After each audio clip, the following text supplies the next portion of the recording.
Bismillahirrahmanirrahim. Assalamualaikum warahmatullahi wabarakatuh.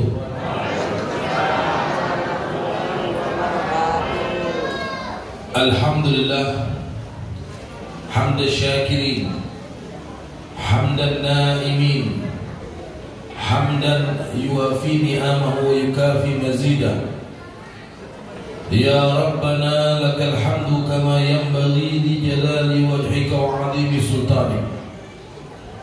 Subhanaka la nuhsi thana'an 'alaika anta kama athnaita 'ala nafsi. Falakal hamdu hatta tarda, wa lakal hamdu idza radit, wa lakal hamdu ba'da ridha.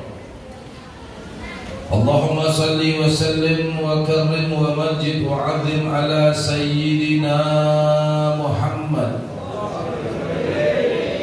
al-fatih lima ughliq wal khatim lima sabaq nasiril haq bil haq wal hadi ila siratikal mustaqim wa ala alihi wa ashabihi haqqa qadrihi wa miqdarihi al-'azim. Subhanaka la ilma lana illa ma 'allamtana innaka antal alimul hakim. Rabbi shrah li sadri wa yassir li amri wahlul 'uqdatam min lisani yafqahu qawli, amma ba'd. Para hadirin hadirat muslimin dan muslimat, Bapak Ibu semua yang hadir pada malam hari ini, yang saya hormati para tokoh agama, para ustadz, para kiai, para sesepuh, terkhusus ketua masjid Ustadz Junaidi, dan para ustadz-ustadz yang lain yang tidak saya sebut satu persatu, para hujjaj yang telah banyak membantu daripada masjid ini, dan juga para tokoh masyarakat, segenap ketua RT dan tokoh-tokoh yang lain, hadirin hadirat, Bapak Ibu semua yang hadir pada malam hari ini, mudah-mudahan perkumpulan kita dipandang oleh Allah Subhanahu wa taala. Amin. Mudah-mudahan kumpulnya kita pada malam hari ini menjadi sebab Allah turunkan rahmat untuk kita semua. Amin. Mudah-mudahan perkumpulan kita pada malam hari ini menjadi sebab Allah ampuni daripada dosa-dosa kita. Amin ya rabbal alamin. Alhamdulillah, thumma alhamdulillah. Tidak ada kata dan kalimat yang patut kita ucapkan pada malam hari ini melainkan kalimat alhamdulillah. Sebab dalam hadis Nabi sallallahu alaihi wasallam bersabda, lam yashkurillah man lam yahmadillah. Kata Nabi Muhammad sallallahu alaihi wasallam, tidak tergolong orang yang bersyukur kalau tidak suka mengucapkan alhamdulillah. Jadi kalimat alhamdulillah yang kita ucapkan adalah sebagai ungkapan syukur kita kepada Allah Subhanahu wa taala. Malam hari ini kita dikumpulkan di satu perkumpulan yang tidak diragukan, perkumpulan yang insya Allah menjadi ridha Allah Subhanahu wa taala. Insya Allah perkumpulan yang dirahmati oleh Allah Subhanahu wa taala. Insya Allah perkumpulan yang diberkahi oleh Allah Subhanahu wa taala. Bagaimana tidak? Sebab kita berkumpul karena makhluk Allah Subhanahu wa taala yang menjadi sumbernya rahmat. Kita berkumpul karena makhluk Allah yang menjadi sumbernya barakah, yaitu baginda Nabi Muhammad sallallahu alaihi wa ala alihi wa sahbihi wasallam. Kita berkumpul mengadakan daripada peringatan, memperingati Isra wal Mi'raj baginda Nabi Muhammad sallallahu alaihi wasallam. Satu peristiwa yang agung, satu peristiwa yang besar, satu peristiwa yang belum pernah dialami oleh siapapun, peristiwa yang belum pernah dilakukan oleh malaikat, bahkan para nabi yang lain, apalagi orang biasa. Peristiwa itu hanya pernah dialami oleh Nabi kita Nabi Muhammad sallallahu alaihi wa ala alihi wasallam. Allah abadikan perhatikan di dalam Al-Quran daripada peristiwa tersebut. Al-Imam As-Suyuti, beliau punya satu kitab yang bernama Al-Khasa'isul Kubra. Kitab Khasa'isul Kubra itu bercerita tentang khususiyah Nabi Muhammad. Kitab Khasa'isul Kubra itu bercerita tentang keistimewaan Nabi Muhammad. Kitab itu bercerita tentang kelebihan yang Allah berikan kepada Nabi Muhammad, di mana beliau menjelaskan dan memperinci satu persatu daripada peristiwa-peristiwa ataupun keistimewaan yang Allah berikan kepada Nabi Muhammad. Kata beliau sebut di kitab itu kurang lebih ada 200 keistimewaan. Ada 200 kelebihan yang dimana 200 kelebihan tersebut kata beliau tidak Allah berikan kepada Nabi lain. Apalagi kita. Bayangkan keistimewaan yang disebut oleh Imam Suyuti, beliau mengatakan kelebihan itu tidak Allah berikan kepada nabi-nabi lain, hanya Allah berikan kepada Nabi Muhammad.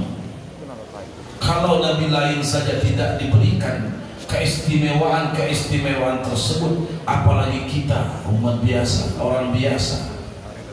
Maka alhamdulillah kita dijadikan sebagai umat Nabi Muhammad sallallahu alaihi wasallam, yang mana para nabi cemburu dengan Nabi Muhammad.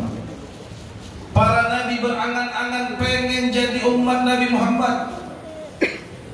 Pernah di satu dialog Nabi Musa itu setiap bertanya tentang keistimewaan, tentang kelebihan yang Allah sampaikan, selalu Allah katakan, wahai Musa, itu kelebihan, itu keistimewaan milik Muhammad dan umatnya. Setiap pertanyaan selalu Allah jawab, wahai Musa, itu milik Muhammad dan umatnya. Sampai-sampai di terakhir dialog yang sangat panjang, Nabi Musa mengatakan, ya Rabb, ya Allah, kata Nabi Musa, ya faj'alni min ummati. Kalau kelebihan keistimewaan semua kau berikan kepada Muhammad dan umatnya, maka jadikan saja aku umat Muhammad, kata Nabi Musa. Bayangkan Nabi Musa minta seorang nabi, makam yang paling tinggi, makam kenabian. Seorang nabi pengen jadi umat Nabi Muhammad. Kita ini alhamdulillah tidak pernah minta lahir kita dijadikan umat Nabi Muhammad. Alhamdulillah kita menjadi orang-orang pilihan Allah yang ditakdirkan menjadi umat Nabi Muhammad sallallahu alaihi wa ala alihi wa sahbihi wasallam. Sampai-sampai Allah mengatakan kepada Nabi Musa, ya Musa, wahai Musa, kata Allah Subhanahu wa taala, innal jannah muharramah 'alal umam qabla an yadkhulaha Muhammad wa ummatuh. Kata Allah mengatakan kepada Nabi Musa, wahai Musa, aku haramkan ini surga dimasuki oleh siapapun kecuali Muhammad dan umatnya masuk duluan. Alhamdulillah. Jadi surga itu Pak, surga itu Bu, tidak bakal dibuka kecuali Nabi dan umatnya yang masuk duluan. Kita ini alhamdulillah dijadikan umat Nabi Muhammad. Artinya kita insya Allah, mudah-mudahan kita berharap kita akan dimasukkan ke surga bersama Nabi Muhammad, sehingga umat Nabi Muhammad itu akan masuk sebelum umat-umat terdahulu. Ini salah satu keistimewaan yang Allah berikan kepada Nabi Muhammad. Bayangkan umat Nabi Muhammad ini amalnya tidak banyak-banyak. Kenapa? Umurnya tidak ada yang panjang. Tidak seperti orang dulu umurnya 1000 tahun, 500 tahun, 200 tahun itu masih kecil. Umat Nabi Muhammad amalnya sedikit masuk surga duluan. Sholat subuh sering kesiangan masuk surga sering kesiangan enggak? Duluan masuk surga. Itu kelebihan keistimewaan yang Allah berikan kepada baginda Nabi Muhammad dan umat Nabi Muhammad sallallahu alaihi wa ala alihi wa sahbihi wasallam. Kita kumpul malam ini sebagai ungkapan syukur kita dijadikan umat Nabi Muhammad, sehingga segala peristiwa agung yang terjadi kepada Nabi Muhammad kita ingat, kita peringati, kita kenang sebagai bentuk cinta kita kepada Nabi Muhammad, sebagai bentuk rindu kita kepada Nabi Muhammad. Tadi dikatakan sudah 2 tahun masjid mengadakan Isra Mi'raj, betul? Iya. Bayangkan betapa rindunya kita kepada Nabi Muhammad SAW. Karena kita tidak akan banyak mendengar sejarah Nabi Muhammad kecuali melalui peringatan-peringatan seperti ini, kecuali melalui perayaan-perayaan seperti ini. Kita tidak akan mendengar sejarah Nabi Muhammad di luar sana. Orang sudah jauh dari Nabi Muhammad. Anak kita di sekolah belum tentu mereka diajarkan tentang cinta kepada Nabi Muhammad. Tapi melalui perayaan seperti inilah kita akan diajarkan bagaimana cinta kepada Nabi Muhammad, disampaikan bagaimana kisah Nabi Muhammad, sehingga akan menambah rindu hati kita kepada Nabi Muhammad sallallahu alaihi wa ala alihi wasallam. Kita tahu Nabi Muhammad sallallahu alaihi wasallam 1 tahun sebelum perjalanan Isra wal Mi'raj, Nabi Muhammad itu dilanda dengan kesedihan. Sedihnya luar biasa Nabi Muhammad. Kenapa sedih? Karena Nabi Muhammad SAW ditinggal oleh 2 orang yang dicintainya, ditinggal oleh 2 orang kekasihnya. Yang pertama ditinggal oleh istrinya Sayyidatuna Khadijatul Kubra, meninggal Siti Khadijah. Sedihnya luar biasa Nabi Muhammad. Kenapa sedih? Karena Siti Khadijah itu istri yang paling dicintai Nabi Muhammad SAW. Makanya walaupun Nabi SAW setelah meninggal Siti Khadijah, Nabi sudah bersama Siti Aisyah, sudah bersama istri-istri yang lain, Nabi itu sering nyebut apa? Siti Khadijah. Selalu disebut nama Siti Khadijah, sampai cemburu Siti Aisyah. Bayangkan istri Nabi aja masih cemburu-cemburuan ya, apalagi istri kita. Makanya jangan coba-coba poligami ya, bahaya. Perang dunia ketiga nanti. Nabi saja sesama istrinya yang lain saling cemburu. Ini istri Nabi, Siti Aisyah, cemburunya bukan main dengan Siti Khadijah. Sampai beliau mengatakan, aku tidak pernah cemburu dengan istri-istri yang lain, padahal istri yang lain itu masih hidup, seperti aku cemburu dengan Khadijah, kata Siti Aisyah. Kenapa? Karena Siti Khadijah sudah meninggal, namanya selalu disebut oleh Nabi Muhammad sallallahu alaihi wasallam. Sampai-sampai Nabi itu kalau lebaran, setiap nyembelih kambing, nyembelih daging, selalu Nabi ngutus sahabat, arsilu ila asdiqa Khadijah. Kata Nabi Muhammad nyuruh sahabat, tolong kirimkan sama keluarga-keluarga Siti Khadijah. Apa tidak cemburu Siti Aisyah? Sampai Siti Aisyah mengatakan, ya Rasulullah, wahai suamiku, kalau bahasa gampang, sudahlah, gak usah diingat-ingat lagi, sudah meninggal orangnya, gak usah disebut-sebut lagi dah. Qad abdalakallahu khairan minha. Kamu itu sudah dikasih pengganti yang lebih baik dari Siti Khadijah. Maksudnya dirinya Siti Aisyah lebih baik dari segi umur, lebih baik ya. Sehingga Siti Aisyah mengatakan, qad abdalakallahu khairan minha. Allah sudah mengganti Khadijah dengan yang lebih baik untukmu. Marah Nabi Muhammad SAW. Apa kata Nabi? Wallahi, demi Allah, kata Nabi Muhammad SAW, ya, tidak terganti istriku Khadijah, kata Nabi Muhammad. Sebab dia yang beriman ketika orang kufur kepadaku, dia yang berkorban untukku ketika semua orang memusuhiku, kata Nabi Muhammad sallallahu alaihi wa ala alihi wasallam. Bagaimana tidak terpukul hati Nabi Muhammad ketika ditinggal mati oleh istri yang sangat luar biasa berkorban. Bukan hanya korban harta, bahkan korban nyawa untuk Nabi Muhammad sallallahu alaihi wasallam. Berkorban untuk dakwah Nabi Muhammad. Meninggal istri Nabi Muhammad, sedihnya luar biasa Nabi Muhammad. Tidak sampai di situ saja kesedihan Nabi Muhammad, meninggal istri yang paling dicintai, maka meninggal pula paman yang paling dicintai Nabi Muhammad, yaitu Abu Talib. Kita tahu Abu Thalib ini dalam riwayat dikatakan tidak pernah bersyahadat, tapi semasa hidupnya dia selalu membela Nabi Muhammad. Semasa hidupnya dia selalu melindungi Nabi Muhammad. Abu Thalib ini ya orang terkemuka di kota Mekah. Semasa hidup Abu Thalib, Abu Jahal, ya Abu Lahab, abu-abu yang lain itu kalau mau ganggu Nabi Muhammad segan. Kenapa? Mandang ada Abu Thalib, takut mereka. Apalagi Abu Lahab. Abu Lahab ini kan adanya Abu Thalib. Takut mereka mau ganggu Nabi Muhammad SAW. Makanya ketika meninggal Abu Thalib, dengan leluasa mereka bisa mengganggu Nabi Muhammad. Dengan leluasa biar mereka bisa menghalangi dakwah Nabi Muhammad. Dicaci, dimaki, dihina, bahkan upaya-upaya pembunuhan sering dilancarkan untuk menghambat dakwah Nabi Muhammad sallallahu alaihi wasallam.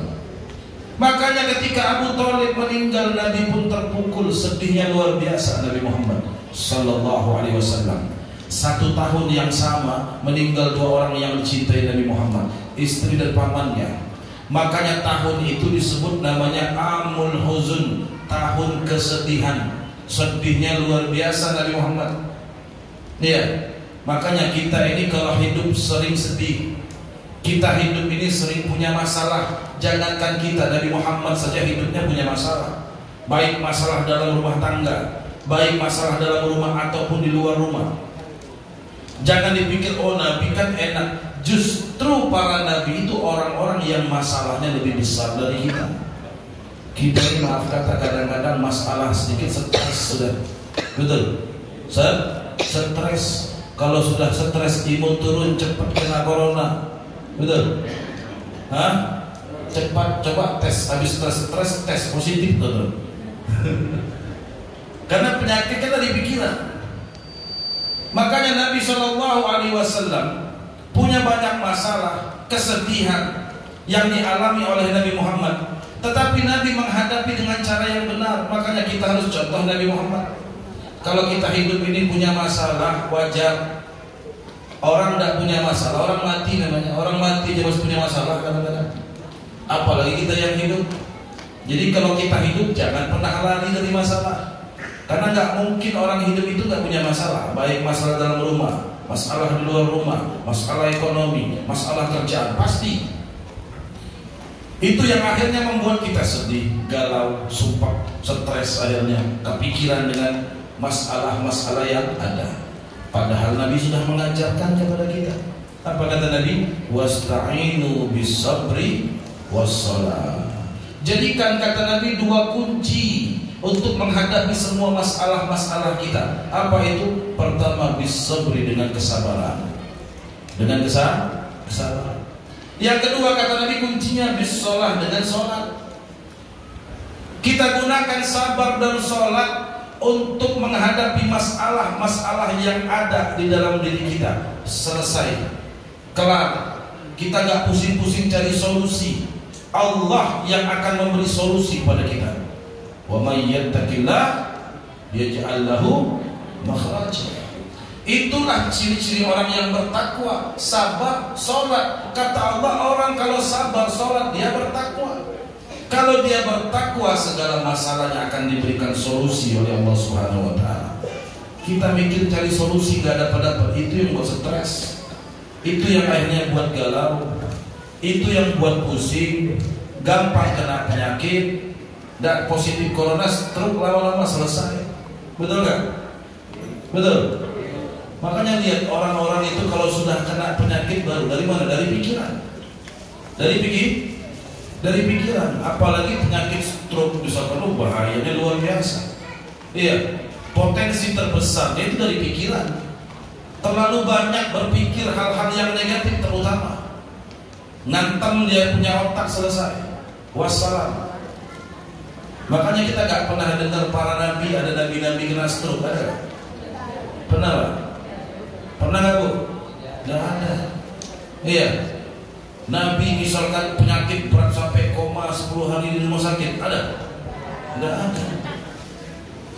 Hidup mereka sehat, bermula dari pikiran. Makanya hadapi dengan kesabaran, perbanyak sholat, berdoa, minta kepada Allah. insya Allah kelar kita punya masalah. Yakin kepada Allah. Kita ini kadang punya masalah, kita tidak yakin kepada Allah.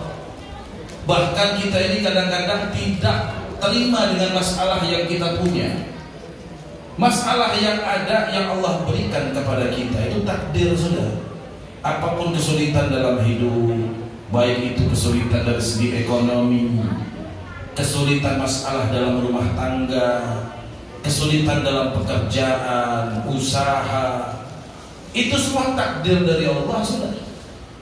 Tinggal kita jalani, tugas kita menjalani, bukan mikir. Kalau mikir tidak akan nyampe kita. Dan nemu solusinya, minta kepada Allah Subhanahu wa ta'ala. Makanya salah satu daripada iman kita apa? Al-iman bil qada wal qadar khairihi wa syarrihi. Iman kepada takdir, masalah, musibah, bencana, semua yang menimpa kita itu sudah takdir dari Allah Subhanahu wa ta'ala. Dan setiap takdir yang Allah bebankan kepada kita, di balik itu pasti selalu ada kebaikan. Cuman kita, cara pandang kita tidak paham kebaikan yang akan Allah berikan dari masalah yang ada. Segala masalah, kesulitan yang menimpa kita itu ada kebaikan. Makanya Allah nyatakan dalam Al-Quran, fa inna ma'al usri yusra. Diulang 2 kali oleh Allah, inna ma'al usri yusra. Bagaimana cara kita memahami ayat itu? Allah kan mengulang 2 kali ayat itu. Fa inna ma'al usri yusra, inna ma'al usri yusra. Kalau kita sekedar baca terjemah, kita akan baca sesungguhnya di balik kesulitan ada kemudahan. Sesungguhnya di balik kesulitan ada kemudahan. Kan begitu saja terjemahnya. Tapi maknanya tidak demikian. Ulama mengatakan makna daripada ayat fa inna ma'al usri yusra, inna ma'al usri yusra. Allah sebut kalimat usrinya 2 kali. Kesulitan 2 kali disebut dalam ayat itu. Kemudahan juga Allah sebut 2 kali dalam ayat itu. Ya, Allah sebut di balik kesulitan ada kemudahan, 2 kali diulang. Di balik 2 kesulitan ada 2 kemudahan. Secara terjemahkan begitu, tapi maknanya tidak demikian. Maknanya kata ulama, sebab dalam ayat itu kalau kita belajar ilmu nahwu atau ilmu dalam kitab tafsir pun dijelaskan oleh para ulama. Fa inna ma'al usri, usri itu kan kesulitan. Kalimat usri itu kan ada alif lamnya. Betul. Fa inna ma'al usri ada alif lamnya. Yusra tidak ada alif lamnya. Betul kan? Betul ya? Paham yang saya maksud? Fa inna ma'al usri, al usri itu ada alif lamnya. Itu yang artinya kesulitan. Yusra kemudahan tidak ada alif lamnya. Kalimat dalam bahasa Arab, dan ini menunjukkan indahnya bahasa Arab. Kalimat dalam bahasa Arab, kalau ada alif lam itu disebut kalimat ma'rifah namanya. Kalau tidak ada alif lam namanya nakirah. Itu dalam sastra bahasa Arab, dalam ilmu nahwu dijelaskan. Kalimat ma'rifah yang ada alif lam, kalau berulang 2 kali dalam kaidah bahasa Arab, kalimat yang ada alif lam itu disebut kalimat ma'rifah. Kalau berulang 2 kali maknanya 1. Dan kalimat nakirah yang tidak ada alif lam, kalau berulang 2 kali maknanya 2. Jadi artinya apa? Artinya makna ayat kata ulama, di balik 1 kesulitan ada 2 kemudahan. Itu maknanya. Bukan 1 kesulitan 1 kemudahan, tapi 1 kesulitan Allah berikan 2 kemudahan. Luar biasa. Ini kasih sayang Allah kepada kita. Makanya kita ini kalau mengalami kesulitan, tidak usah pusing, tidak usah dipikirin. Orang yang paling berat dalam menjalani kehidupan, kesulitan, bencana, musibah, cobaan dari Allah itu bukan kita, tetapi para nabi. Makanya Nabi Muhammad mengatakan, nahnu ma'syaral anbiya. Kami para nabi ini, kata Nabi Muhammad SAW, dia orang-orang yang Allah berikan asyaddul bala, cobaan yang paling berat. Bukan kita, tapi para nabi, terutama Nabi Muhammad SAW wa ala alihi wa sahbihi wasallam. Yang penting hidup kita kalau punya masalah, hadapi dengan kesabaran. Yakin dengan takdir Allah.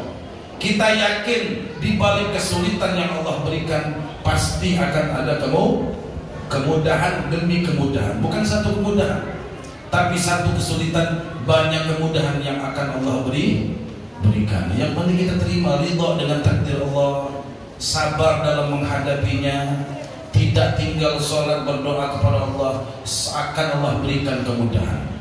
Nah, jadi ada satu cerita di zaman dulu, ada satu raja, yang mana raja ini dia hobinya berburu. Dia berburu. Dan raja ini kalau berburu, dia nggak suka ditemani oleh pengawal raja, nggak suka. Oleh tentara pasukan nggak mau. Jadi dia kalau berburu kemana-mana sendirian. Hanya bawa satu budak, dia punya budak, berdua aja. Budaknya ini kebetulan orang Masya Allah, orang yang punya iman tinggi kepada Allah Subhanahu Wa Taala. Si budak ini selalu mengatakan, berpesan sama raja, sering ngasih nasihat sama raja. Wahai raja, fi'lullah jamil. Wahai raja, kata si budak ngasih nasihat, apapun yang Allah berlakukan dalam hidup kita, itu pasti baik. Itu pilihan Allah. Apapun yang Allah takdirkan kepada kita, pasti ada kebaikan. Kalimat ini selalu disampaikan oleh budak kepada raja. Sehingga suatu hari ketika raja sama si budak lagi nemanin berburu, tiba-tiba si raja ini diterkam oleh serigala, oleh binatang buas tengah hutan. Ketika raja diterkam, si budak mencoba untuk menyelamatkan raja. Alhamdulillah selamat rajanya, karena raja ada bawa pengawal tadi. Coba kalau ada pengawal kan gak sempat binatang itu menerkam, diusir sudah. Terselamatkan oleh si budak. Hanya saja si raja ini ketika dia sudah diusir itu binatang buas, selamat si raja dari terkaman serigala. Dia cek badannya, lukanya, dia dapatkan jempolnya hilang, digigit oleh serigala. Jempolnya hilang. Karena dia raja, gengsi jempol dada. Betul. Namanya raja kan tampil di depan publik, tampil di depan masyarakat, depan penduduknya. Dia mau tampil sempurna. Malu raja kalau jarinya ada 9, jempolnya hilang, digigit oleh binatang buas tadi. Tapi si budak mencoba untuk menenangkan raja. Wahai raja, sabar, tidak usah khawatir. Apapun yang Allah takdirkan kepadamu itu indah, baik. Nah, itu kalimat itu selalu diucapkan oleh budak tadi. Akhirnya marah raja. Si raja ngomong, kamu ini setiap ngomong takdir Allah baik, coba lihat jempol saya hilang. Malu saya, kata raja. Mana ada baiknya jempol hilang, kata raja. Karena kesel raja sama budak. Padahal budak ini selalu apa? Budak kesayangan dia. Namanya orang lagi kesel ya. Karena si raja kesel, dia pulang ke istana, budaknya akhirnya dipenjarakan sama raja. Kesel dia, selalu bilang takdir baik, jempol hilang, kata rajanya. Singkat cerita, sudah sembuh si raja. Ya namanya jempol, walaupun sembuh kan tak bisa numbuh lagi, hilang. Suatu hari, karena memang hobinya berburu ini raja, dia berburu lagi. Yang biasa ditemani oleh budaknya kan di penjara. Akhirnya sendirian dia berburu. Dia tidak mau dikawal, berburu tengah hutan sendirian. Di tengah hutan, sang raja ditangkap oleh orang primitif, oleh orang-orang penyembah dewa. Mereka tidak bakal tahu itu raja. Pikirnya kan kalau raja pasti dikawal. Ketemu orang sendirian tengah hutan kan tidak mungkin pikir mereka raja. Oh, ini ada mangsa. Ditangkap itu raja, dibawa ke desa mereka. Raja itu mau dibunuh, sudah ditangkap, diikat raja. Mereka orang primitif ini buat acara, buat persembahan kepada dewa-dewanya. Persembahannya kan harus mempersembahkan jiwa seseorang untuk dibunuh.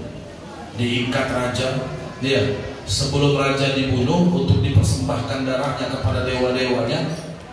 Kepala sukunya ngecek dulu, dilihat dulu, kata kepala suku ini persembahan barang bagus kan, tidak kan gitu. Pas dicek-cek dari ujung rambut sampai ujung kaki, dilihat jempolnya tidak ada. Wah, kata kepala suku ini nggak bisa dijadikan apa? Sesajen bahasa. Nggak bisa dijadikan persembahan. Kenapa? Nggak lengkap, dia punya jari 9, jempolnya hilang, kata kepala suku. Ya sudah, lepas, suruh pulang aja, kata. Tidak usah ditangkap. Alhamdulillah, kata raja, berkah jempol hilangnya. Nggak jadi dibunuh, pulang dia. Pulang ke istana, apa yang dia cari? Pertama dia keluarkan budak yang di penjara tadi. Dia peluk, dia cium budaknya. Karena kamu, katanya, alhamdulillah, dia cerita saja. Saya nggak jadi dibunuh gara-gara jempol saya tidak ada. Dari situ saya baru paham segala takdir Allah itu pasti baik. Walaupun kadang-kadang kita pandangnya buruk. Pandangan kita beda dengan pandangan Allah Subhanahu wa ta'ala. Makanya kalau kita punya masalah, ingat bahwa ada orang yang lebih besar masalah dari kita. Siapa dia? Nabi kita, Nabi Muhammad sallallahu alaihi wa ala alihi wasallam. Makanya Nabi tadi sedihnya luar biasa. Kan suatu masalah di rumahnya, sedih Nabi Muhammad. Belum lagi keluar dakwah Nabi dimusuhi, belum lagi keluar dakwah Nabi dihina. Lebih-lebih lagi Abu Thalib sudah tidak ada.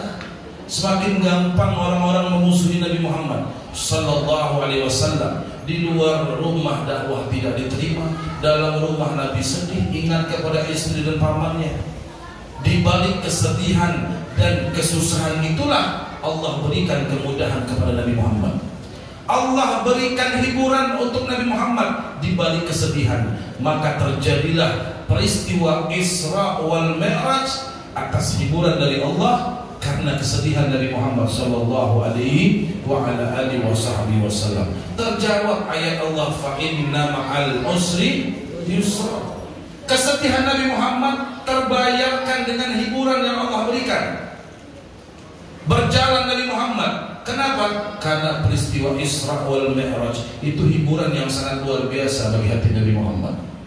Coba kita ini kalau liburan jalan-jalan kan gitu, betul kan? Ya, stres, pusing-pusing liburan. Sudah lama-lama ngumpulin duit liburan, habis liburan, habis duit stres lagi, betul? Kalau kita kan begitu ya. Makanya Allah Subhanahu wa ta'ala mengajak perjalanan Nabi Muhammad dari Mekah ke Baitul Maqdis sebagai penghibur hati Nabi Muhammad, sebagai kemudahan yang Allah berikan atas kesulitan-kesulitan yang dilalui oleh Nabi Muhammad SAW. Makanya kita dari sini belajar bahwa di balik kesulitan itu banyak kemudahan. Jadi tidak usah kita pusing. Kita ini ditugaskan hanya menjalani. Lihat bagaimana Nabi Muhammad. Yang penting tadi kita selalu bersabar. Wa basyiris sabirin alladzina idza asabathum musibah qalu inna lillahi wa inna ilaihi raji'un. Allah sebut dalam Al-Qur'an, siapa mereka orang sabar? Orang sabar itu kata Allah, orang ketika dapat musibah, dapat masalah, dapat kesusahan, dia ucapkan inna lillahi wa inna ilaihi raji'un. Karena kalimat inna lillahi itu bukan untuk orang meninggal saja. Betul? Kita ini kadang-kadang duduk ada orang nyebut inna lillahi wa inna ilaihi raji'un. Kita tanya siapa yang meninggal? Kita sering nanya siapa yang meninggal. Padahal tadi kalimat innalillah bukan untuk meninggal. Kita kalau kena musibah, kesulitan, kesusahan, ucapkan innalillah wa inna ilaihi raji'un kata Allah Subhanahu wa ta'ala. Itu ciri-ciri orang yang sabar. Iya. Pulang ke rumah suami dimarahin istri. Contoh Pak ya. Ada yang pulang rumah suka dimarahin istri Pak? Hah? Yang senyum-senyum ini biasanya. Pulang telat dimarahin istri, baca depan istri lagi marah-marah, innalillahi wa inna ilaihi raji'un. Pasti stop dia marah. Coba aja mudah percaya, pasti dia stop marahnya. Ya, musibah, masalah yang ada, ucapkan kalimat innalillahi wa inna ilaihi raji'un. Sama ibu-ibu pun demikian. Suami telat ngasih uang misalkan gue ya, banyak-banyak bacakan innalillahi wa inna ilaihi raji'un. Betul Bu? Bacakan. Kalau suami nanya, kenapa baca innalillah? Duit kurang gitu ya. Dikasih insyaallah. Musibah, masalah. Makanya Allah berikan kemudahan untuk Nabi Muhammad SAW setelah melewati banyak musibah-musibah, kesedihan-kesedihan, berangkat Nabi Muhammad sallallahu alaihi wa ala alihi wa sahbihi wasallam. Hadirin Hadirat yang dimuliakan Allah Subhanahu wa taala, di balik peristiwa Isra wal Mi'raj Allah berikan satu kewajiban yang sangat luar biasa. Satu kewajiban ibadah yang menjadi landasan, menjadi asasuddin, tiang pondasi agama kita, menjadi salah satu daripada rukun Islam kita, yaitu ibadah sholat. Tadi kalau saya tidak salah pas saya masuk tadi ada spanduk tulisannya temanya sholat sebagai perekat umat. Betul betul. Betul. Sholat sebagai perekat umat. Kenapa? Karena Allah Subhanahu wa taala mewajibkan kepada kita sholat. Yang dikatakan as-sholatu silatum bainal abdi wa rabbi. Sholat itu tali penghubung kita dengan Allah Subhanahu wa taala. Kalau hubungan kita baik sama Allah, insya Allah hubungan kita baik sama orang lain. Kita ini maaf kata, kadang-kadang punya banyak masalah sama teman, punya banyak masalah sama tetangga, punya banyak masalah sama keluarga. Coba introspeksi diri, lihat sholat kita. Mungkin bisa jadi karena sholat kita yang tidak baik, hubungan kita sama Allah jadi tidak baik. Kalau hubungan kita tidak baik, pasti hubungan kita sama orang sekitar pun tidak baik. Makanya sholat ini pengaruh dengan kehidupan kita, bukan hanya untuk pahala yang kita kumpulkan saja. Makanya Allah Subhanahu wa taala mewajibkan kepada kita semua untuk melaksanakan yang namanya sholat. Di samping sholat sebagai penghapus dosa, dalam hadis Nabi sallallahu alaihi wasallam bersabda, "Idza qama al-'abdu yusalli wudi'at dhunubuhu fawqa ra'si." Kata Nabi Muhammad sallallahu alaihi wasallam, orang itu kalau sholat, Allah letakkan dosa-dosa di atas kepalanya. Kullama raka'a aw sajada tasaqatat anhu. Maka setiap dia rukuk, setiap dia sujud, dosa-dosanya akan berjatuhan. Jadi diumpamakan sama Nabi, diumpamakan dosa itu ditaruh di atas kepala. Cobalah Bapak Ibu sholat, itu kan dapat kotakan. Sebelum takbir taruh kotakan di atas kepala. Pas mau rukuk jatuh enggak kotaknya? Jatuh enggak? Jatuh. Diumpamakan sama Nabi Muhammad SAW, dosa kita itu diumpamakan seperti barang yang ditaruh di atas kepala. Artinya apa? Artinya sholat sebagai penghapus dosa. Kita ini manusia banyak dosa, betul? Apalagi zaman sekarang. Orang dulu kalau takut berbuat dosa, mereka nggak keluar rumah. Kenapa? Karena banyaknya kemaksiatan di luar rumah, mereka di rumah saja tidak keluar. Di rumah dia sholat, berzikir, berhalwat kalau bahasa orangnya. Dan keluar rumah dia berhalwat, beruzlah namanya, berdiam di rumah. Takut kenapa? Di luar rumah banyak maksiat. Tapi orang sekarang tidak keluar rumah pun maksiat. Betul nggak? Orang sekarang tidak perlu memaksiat keluar rumah. Dalam rumah pun dia sama maksiat. Dari mana? Dari sini. Ini kita mau cari apa aja dari sini. Segala bentuk kemaksiatan ada. Asik setiap malam main, berjudi sekali, main game online kan banyak berjudi. Orang tidak perlu berjudi kayak orang zaman dulu, gerbek polisi lari semua ya. Orang sekarang berjudi dia sendirian dalam kamar bisa dari HP. Ngelihat segala bentuk kemaksiatan bisa dari HP. Itu bahayanya zaman sekarang. Maka apa yang dapat menghapus dosa keseharian kita? Sholat. Sebelum sholat saja Allah sudah hapus dosa kita. Dari mana? Dari wudu. Nabi SAW mengatakan, "Man tawadda'a fa ahsanal wudu." Orang kalau wudu, kata Nabi, dia perbaiki wudunya. Artinya perbaiki wudu sesuai dengan apa yang diajarkan Nabi Muhammad, sesuai dengan sunnah-sunnah Nabi Muhammad. Kalau wudunya baik betul sesuai dengan yang diajarkan Nabi, apa kata Nabi ganjarannya? Kharajat khotoyahu hatta takhruju min alfarihi. Maka akan berjatuhan dosanya, kata Nabi Muhammad. Air yang menetes dari tubuh kita itu bawa dosa. Sampai dosa-dosa itu, kata Nabi, gugur, berjatuhan dari bawah kukunya, dibawa oleh air saat kita berwudu. Kita wudu ngapus dosa, kita sholat ngapus dosa. Habis sholat berdoa lagi minta ampuni dosa. Apa dah habis dosa kita? Kalau sholat. Sebaliknya kalau orang tidak sholat, pertama dia tidak sholat tidak hapus dosa, kedua dia tidak sholat berdosa, tambah dosa. Wal iyadu billah min dzalik. Bahkan Nabi umpamakan dalam satu hadis yang lain, Nabi mengumpamakan sholat 5 waktu itu, kata Nabi Muhammad SAW, seperti orang mandi sehari 5 kali. Saya mau tanya, di sini ada yang mandi sehari 5 kali, Pak? Ada, Pak? Yang sehari 5 kali ada, Pak? 5 kali? Luar biasa. Ibu-ibu 5 kali mandi, Bu? Berapa kali? 2 kali? 3 kali mentok, saudara. Kita ini mandi 3 kali mentok sehari. Bahkan ada yang sehari cuma sekali mandi. Tanya kenapa? Bayaran PDAM mahal, saudara. Jadi mandi sehari sekali aja. Nabi umpamakan orang sholat 5 waktu itu seperti mandi sehari 5 kali. Orang kalau mandi sehari 5 kali, gimana coba bersih badannya? Badan bersih, wangi, muka bercahaya. Kelihatan kan orang itu kalau habis mandi sama sebelum mandi? Betul kan? Kelihatan. Bersih, wajahnya enak dilihat kalau habis mandi.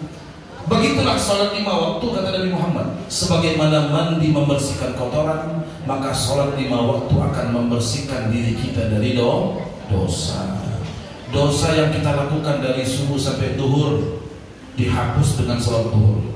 Dosa yang kita lakukan dari duhur sampai asar dihapus oleh sholat asar. Dosa yang kita lakukan dari asar sampai maghrib dihapus oleh sholat maghrib. Dosa yang kita lakukan dari maghrib sampai isya dihapus oleh sholat isya. Dosa yang kita lakukan di malam hari dihapus oleh sholat subuh. Makanya sholat subuh itu paling berat, Pak. Sholat subuh itu paling berat, Bu. Kenapa? Karena dosa itu paling banyak, orang paling sering melakukan dosa itu di malam hari dibandingkan siang hari. Makanya Allah Subhanahu wa Ta'ala memerintahkan kepada kita untuk berlindung dengan waktu malam. Iya. Dalam Al-Quran Allah mengatakan, Kul a'udhu birabbil falaq min syarri ma khalaq wa min syarri ghasikin idha waqab. Ghasik artinya lail, malam.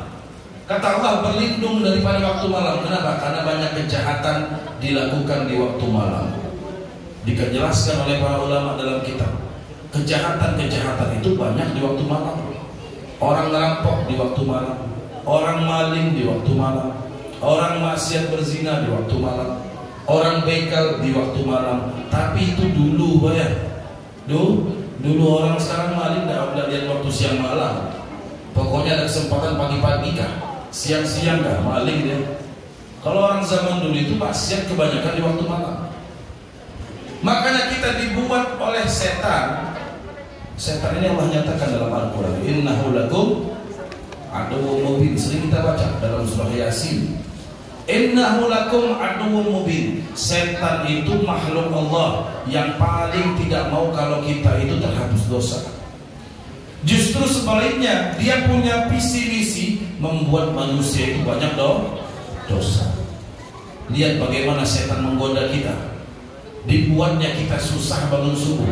Yang buat kita susah bangun subuh siapa? Setan. Ya kan? Dibuat susah kita bangun subuh. Belum ditambah lagi hawa nafsu dalam diri kita yang membuat kita susah untuk sholat. Setan paling tidak mau kalau kita terhapus kita punya dosa. Makanya setan akan berusaha bagaimana menghambat kita sholat. Setan berusaha bagaimana menghalangi kita sholat. Berbagai macam cara dia buat, dia goda kita. Allah nyatakan, alladzi yuwaswisu fi sudurin nas minal jinnati wan nas. Ada wujud jin, ada wujud manusia. Ya, yang wujud manusia ini yang repot kadang-kadang ngalangin kita sholat, macam-macam cara. Macam-macam cara bagaimana caranya kita ini tidak sholat, itu tugas setan. Ya. Oleh sebabnya sholat subuh itu paling berat.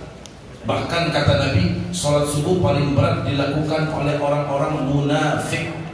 Tanda orang munafik, kata Nabi, berat sholat subuh sama sholat isya. Kenapa? Karena sholat subuh itu berat mau bangun. Sholat isya waktu nyantai sama keluarga. Orang lihat kalau kerja kan pulang malam, jam-jam nyantai keluarga gak bisa.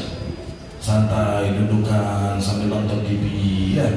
Oh ada bola jam 10, nonton bola dulu. Oh ada ini lagi jam sekian, macam-macam.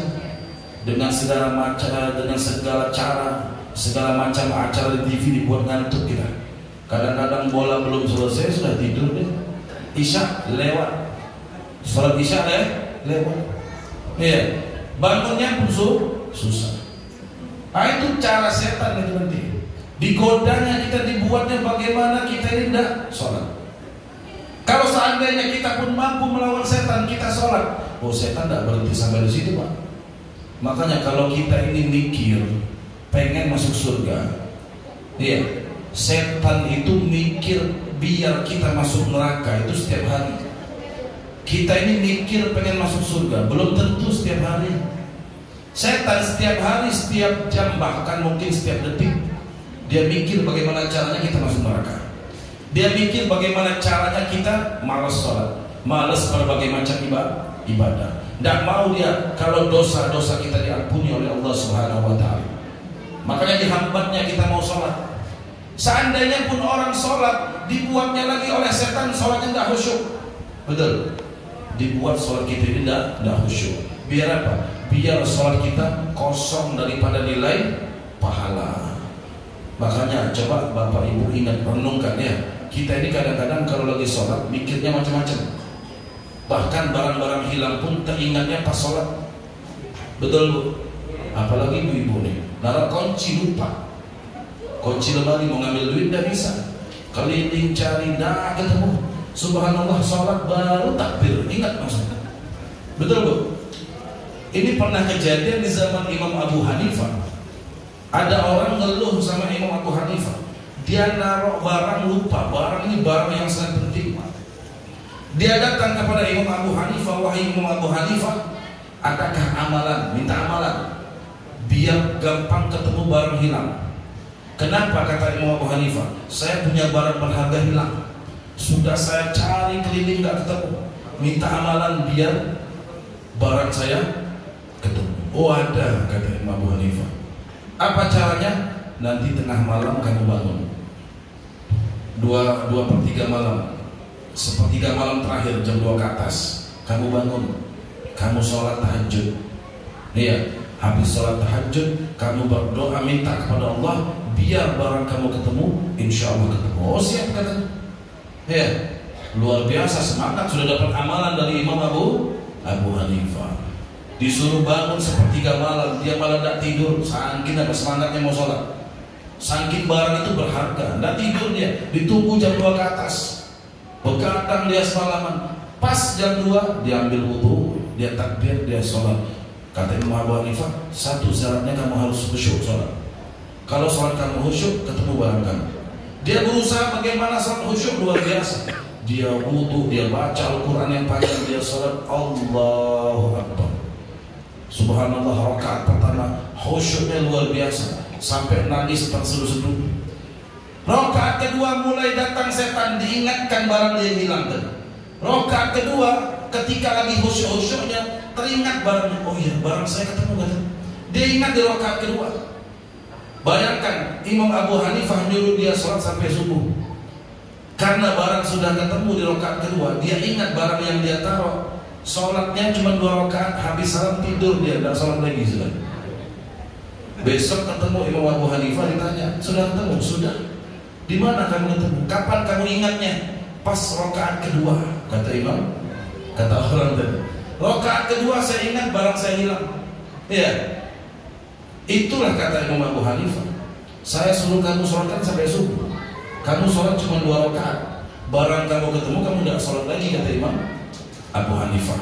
Karena Imam Abu Hanifah tahu itulah cara setan untuk merusak konsentrasi kita bagi sholat. Itulah cara setan untuk merusak khusyuk sholat kita. Makanya orang kalau sholatnya tidak khusyuk, banyak cara, banyak macam-macam yang dibuat oleh setan. Iya. Kenapa? Karena setan tidak mau sholat kita khusyuk. Kalau sholat kita khusyuk, pahalanya besar, dosa kita diampuni. Kalau sholat kita tidak khusyuk, setan tahu 0 pahalanya. Dia buat cara tadi biar tidak khusyuk kita dalam sholat. Makanya orang berusaha, kita berusaha bagaimana cara biar khusyuk. Nabi mengajarkan cara kepada kita bagaimana sholat kita ini biar khusyuk. Apa kata Nabi Muhammad? Salli salatal muaddi. Kata Nabi, kalau sholat, bayangkan sholatmu itu sholat yang terakhir. Itu cara biar kita khusyuk dalam sholat. Kata Nabi, kalau sholat, bayangkan sholatmu itu sholat terakhir. Maksudnya apa? Bayangkan habis sholat, malaikat pencabut nyawa sudah nunggu kita nih. Dia mau cabut nyawa habis kita salam. Bayangkan begitu, kata Nabi Muhammad. Insya Allah khusyuk. Yang jadi masalah lagi, kadang-kadang kita ngebayangkan tidak terbayang-bayang gitu ya. Yang masuk di pikiran bayangan duit, bayangan barang, itu jadi masalah kadang-kadang. Lebih kuat setan goda kita daripada keyakinan kita. Makanya tidak khusyuk-khusyuk sholat kita. Kalaupun khusyuk, setan akan menggoda kita lagi. Bagaimana caranya selesai sholat, pahala sholat kita hilang. Digoda sama setan. Orang kadang rajin ke masjid, luar biasa, 5 waktu tidak tinggal. Kadang-kadang pulang dari masjid menuju ke rumahnya, dia lihat ada orang duduk nongkrongan, bergitaran, jam sholat tidak sholat, dudukan pinggir jalan. Kadang terlintas di hati, bagus saya sholat ini, orang tidak pernah sholat. Kadang muncul kan? Muncul lintasan-lintasan hati, merasa diri lebih baik dari orang lain, hilang pahala kita. Itu yang disebut sifat ujub namanya. Membanggakan diri, menganggap diri lebih baik dari orang lain. Itu digoda kapan? Pas kita pulang. Makanya Allah memerintahkan kita jaga mata di jalan, biar kita tidak lihat yang aneh-aneh, merusak hati. Salah satunya tadi, kita melihat orang maksiat, kita kadang terlintas di hati, bagus saya dari masjid, saya sholat 5 waktu tidak tinggal. Si anu tidak pernah sholat, si itu, si ini, macam-macam kadang-kadang terlintas di hati kita, rusak pahala sholat kita. Menang setan sama kita. Lihat, makanya kita ibadah kepada Allah Subhanahu wa taala perlu yang namanya melawan hawa nafsu. Berusaha sholat yang khusyuk, jaga mata kita. Insya Allah sholat kita itu sholat yang seperti itulah, sholat yang dikatakan Allah Subhanahu wa taala tanha anil fahsya'i wal munkar, akan mencegah kita daripada perbuatan kemungkaran. Hadirin yang dimuliakan Allah Subhanahu wa taala, sebelum saya akhiri, saya tutup dengan satu kisah. Upaya setan yang menggagalkan orang sholat, upaya setan yang ingin merusak pahala sholat kita. Ini jadi pelajaran buat kita ya. Jadi zaman dulu diceritakan oleh para ulama, ada orang mau berangkat ke masjid, mau Jumatan dia. Zaman dulu jalannya itu kan belum jalan aspal, belum bencong, masih jalan tanah. Sehingga ketika dia mau berangkat Jumatan, kebetulan waktu itu habis hujan. Jadi jalannya becek, penuh dengan tanah yang dipenuhi dengan air. Sebelum berangkat Jumat, dia amalkan sunnah-sunnah Nabi, pakai putih-putih, pakai wangi-wangian. Karena kalau hari Jumat itu sunnahnya pakai yang putih-putih. Kalau usahakan kita kalau Jumat itu pakai baju putih, kalau ada koko putih, gamis putih, peci putih, usahakan yang putih-putih. Itu kalau hari Jumat. Maaf kata, kadang-kadang kita di Indonesia secara khusus, dimanapun masjid, orang tidak peduli dengan sunnah di hari Jumat. Yang jadi masalah kenapa? Khotibnya pun kadang-kadang tidak praktekkan. Betul kan? Khotibnya pun kadang-kadang tidak mencontohkan. Kadang makmum sudah putih-putih, khotibnya warna-warni. Iya, merah, kuning, hijau ada semua. Padahal yang paling utama tuh khotib sebagai contoh, pakai yang putih-putih. Itu dianjurkan. Kalau hari lain silahkan kita mau pakai warna apakah. Tapi khusus Jumat dihususkan, dianjurkan pakai yang putih-putih. Itu sunnah Nabi Muhammad SAW. Jadi dia sudah siap pakai putih-putih, pakai wangi-wangian, sudah mandi berangkat. Tengah jalan, karena jalannya becek tadi, jatuh akhirnya dia. Ya, jatuh, licin, penuh dengan air tanah, basah habis hujan, jatuh dia. Tapi subhanallah, ini orang dia punya keinginan untuk ibadahnya kuat. Jatuh, baju kotor, badan kotor, kena tanah tadi, dia tidak kapok, dia pulang ke rumah, dia mandi lagi, ganti baju lagi, berangkat lagi. Berangkat yang kedua, lewat lagi di jalan yang becek tadi, jatuh lagi sampai 2 kali.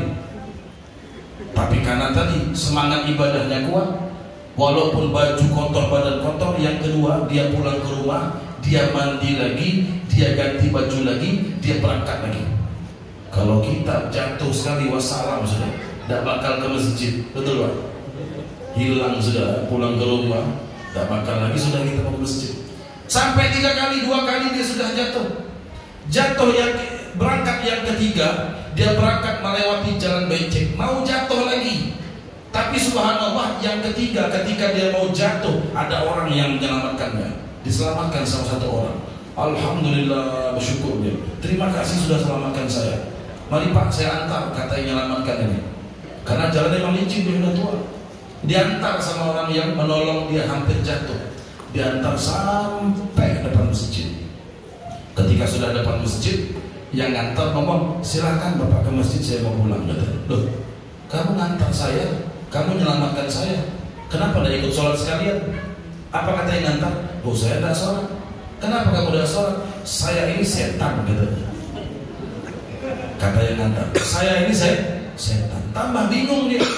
Loh, kamu setan kok ngantar saya? Di mana-mana setan, tidak ada yang mau ngantar orang sholat. Betul? Setan itu ngantar orang maksiat. Ini setan malah ngantar orang sholat. Bingung yang mau sholat ini. Kok bisa kamu ngantar saya? Bahkan kamu nolong saya biar tidak jatuh tadi. Apa kata setan? Dia bercerita, Pak, kata setan, ketika kamu jatuh yang pertama, kamu pulang, kamu mandi, kamu ganti baju, pengen berangkat lagi ke masjid, Allah ampuni dosa-dosamu, katanya. Allah ampuni semua dosamu. Ketika kamu jatuh yang kedua, kamu pulang ke rumah, mandi, ganti baju, punya niat mau berangkat lagi, Allah ampuni orang dosa-dosa semua sekeluargamu. Sekeluargamu sudah diampuni dosa-dosanya oleh Allah karena kamu jatuh yang kedua. Seandainya kamu jatuh yang ketiga, kata setan, pasti kamu punya niat pengen berangkat lagi ke masjid, Allah akan mengampuni dosa orang satu kota. Aku tidak mau, kata setan. Makanya kamu selamatkan, kata. Karena kalau kamu jatuh, kamu ke masjid lagi, kata setan, Allah akan ampuni dosa orang satu kota ini. Aku tidak mau satu kota diampuni dosanya. Makanya kamu selamatkan, antar ke masjid biar tidak jatuh lagi, kata setan. Lihat bagaimana setan sampai segitunya dia tahu. Iya, karena dia nggak pernah mau, tidak rela setan itu kalau dosa kita diampuni oleh Allah Subhanahu wa ta'ala. Maka kita minta, mudah-mudahan kita minta kepada Allah Subhanahu wa ta'ala, Allah ampuni daripada dosa-dosa kita, dosa kecil maupun dosa besar, dosa yang zahir maupun dosa yang batin. Dan kita minta kepada Allah Subhanahu wa ta'ala, mudah-mudahan Allah kabulkan hajat-hajat kita, baik hajat dunia maupun hajat akhirat. Dan kita minta kepada Allah Subhanahu wa ta'ala, mudah-mudahan masalah-masalah kita diberikan solusi oleh Allah Subhanahu wa ta'ala. Allah berikan kemudahan dalam setiap kesulitan kita. Dan kita minta kepada Allah, mudah-mudahan Allah jauhkan kita, keluarga kita daripada segala bala. Allah jauhkan dari bencana, Allah jauhkan daripada musibah, Allah jauhkan daripada penyakit-penyakit, dan Allah jauhkan daripada virus-virus yang ada di akhir zaman. Amin ya rabbal alamin. Allahumma ja'al jam'ana hadha jam'an marhuma wa tafarruqana min ba'dihi tafarruqan ma'suma. Allahumma faqihna fid din wa 'allimna ta'wil wa hadina ila sawa'is sabil waftah 'alaina futuhal 'arifin. Allahumma la tada fi majma'ina hadha dhanban illa ghafarta wa la hamman illa farajta wa la 'aiban illa satarta wa la daynan illa addaita wa la hajatan min hawaijid dunya wal akhirah illa qadaitaha ya arhamar rahimin wa ya akramal akramin. Allahumma ya awwalal awwalin wa ya akhiral akhirin wa dha quwwatal matin wa ya rahimal masakin wa ya arhamar rahimin. Irhamna ya Rabb, irhamna wal hadirin, irhamna wa liwalidina wa li jami'il muslimina wal mu'minina ajma'in. Wa sallallahu ala sayyidina Muhammadin nabiyil ummi wa ala alihi wa sahbihi wasallam. Walhamdulillahirabbil alamin. Sekian yang saya sampaikan, kurang lebihnya mohon maaf. Wal afu minkum. Assalamualaikum warahmatullahi wabarakatuh.